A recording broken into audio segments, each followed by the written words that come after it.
Hey, this is my evidence number 1.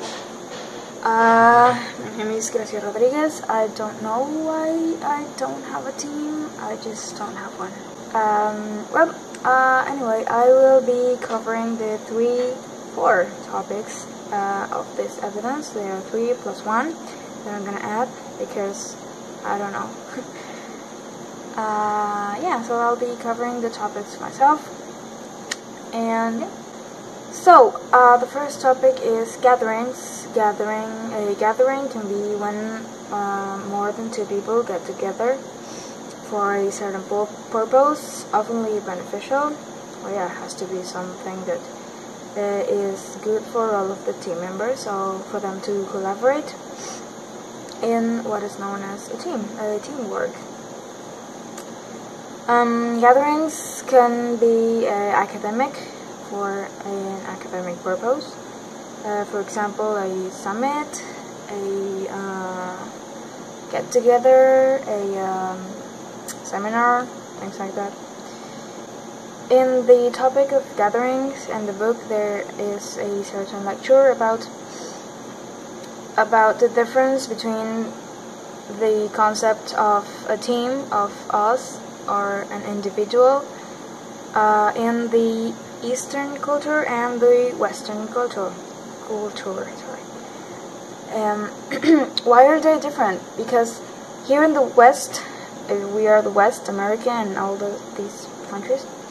Here in the West, we are more like individuals working.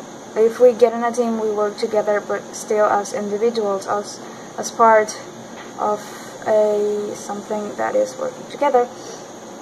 But we often tend to see ourselves and our results as something for ourselves, like yeah. But in the Eastern culture, they all see society and general things as relationships. Relations between things that are connected between each other, and they have this belief that everything is connected. That's why they can't see themselves as individuals, not in a personal level, not in a society level. They're always connected to something else, different from here in the West, where we think our causes and our consequences are not affecting anyone else but us. Next topic is nostalgia. Nostalgia is the feeling of missing something you don't have anymore. Often something from the past, something from your past, like the past home, the past relationships, your family, something. It's often a memory that is happier than your present. That's why you miss it. There are some lectures in the book about how to deal with nostalgia, and I find this new, since I never thought nostalgia could be a problem, like for me, for example, and university and such. They say you can, it works different for different people, you know. As I could, I don't know, get something that makes me remember my family and I can get happy, or I can get something that makes me remember my family and I can get worse. So you really have to find the things that work for you, so you can go on with your things, like in university, with your studies, while not missing something you have from the past, and being sad about it, because you don't have to be sad if the things are still there, and if they're not, well, you have to get over with it, I guess. The thing is, you don't have to let this affect your present tense, because it is past, and the past can no longer harm you.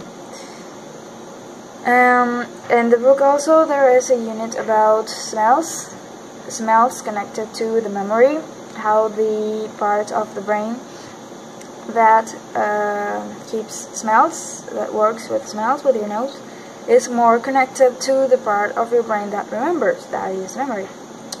So it is easier to remember a certain feeling, a certain situation with a smell. For example, the smell of your clothes remember you of home, maybe, or the smell of your dog, perhaps. I don't know. For example, I really like the smell of the sea. So every time I smell sea, or I smell seafood, or I smell food in general, it makes me so happy. So that's how you connect the smells with memory, and there's a really strong relationship between those two. We made a survey about the earliest memories, the childhood memories of our fellow students, and we were intended to find a pattern, but we didn't find any. So people remember a lot of things from their childhood, but mostly their family doing different things.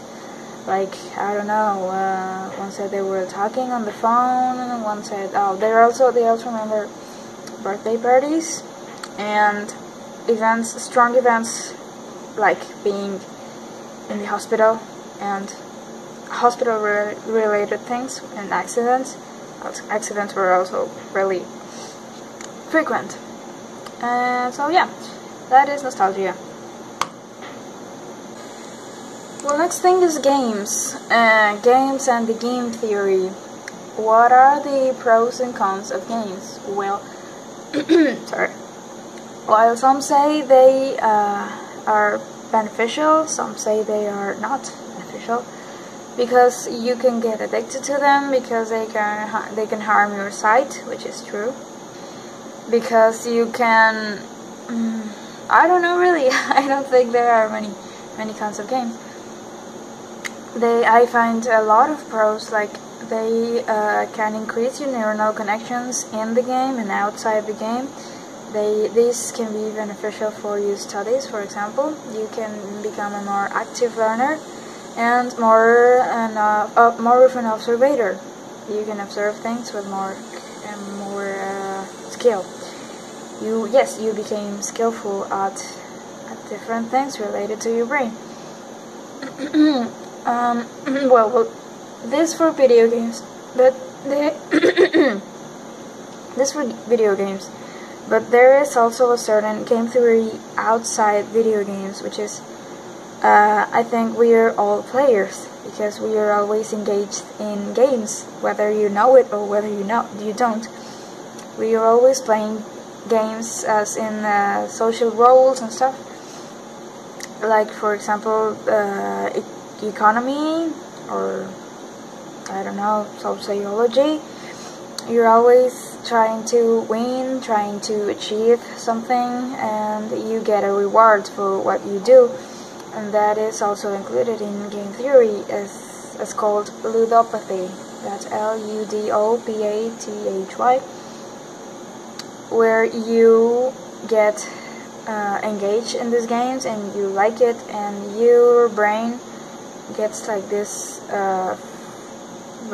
form where it has to play a game, and it often doesn't notices you. Like, you don't know you're playing, you're just doing it and you're having fun. Whether if it's a conversation or it's a competition, it's still a game.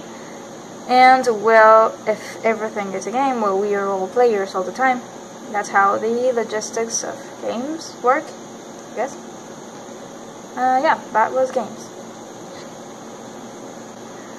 Last topic in the list is risk. What is risk? I mean, why do people even risk themselves? There are risky jobs, such as window cleaner and the lumberjacks.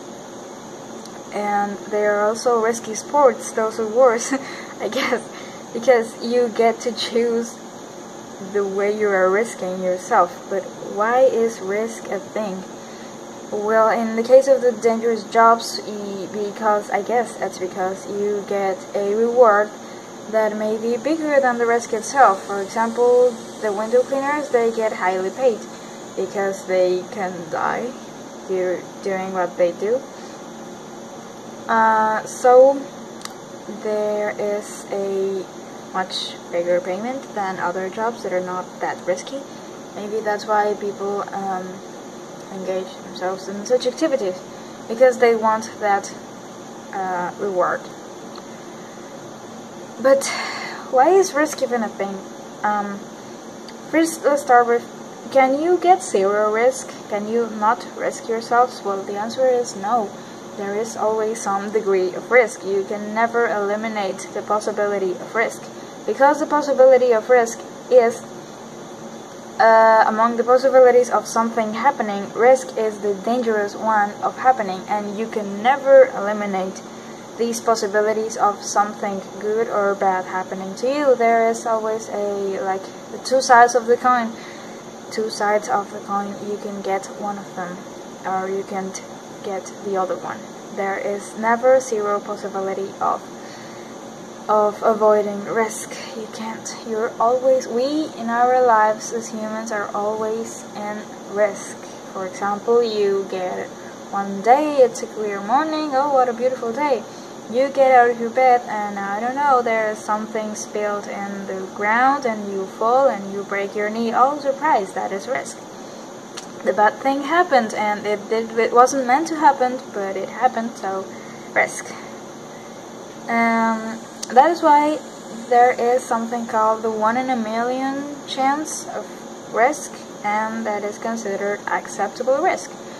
Because the 1 in a million chance, for example, as the example I told before, it's not really likely that you just fall and break your knee early in the morning because it was a beautiful day. I mean, that doesn't happen really often. So, say it happens 1 in a million times, and well, people just discard it. I mean, that's not gonna happen to me. Why would that happen to me? Some studies say there are more deaths while people drive cars than while people climb mountains, and that is acceptable risk. There is more risk when you drive a car, but people feel under control when doing so. Like the example of the morning, you feel under control getting up from bed, and you feel under control in the morning, you feel under control living your life, so you accept the risks that they can be. Because you know they are never zero, but it is so small that you can be with it. You can accept it, and you can even say, well, that's not gonna happen to me. So that is acceptable risk, and that was risk.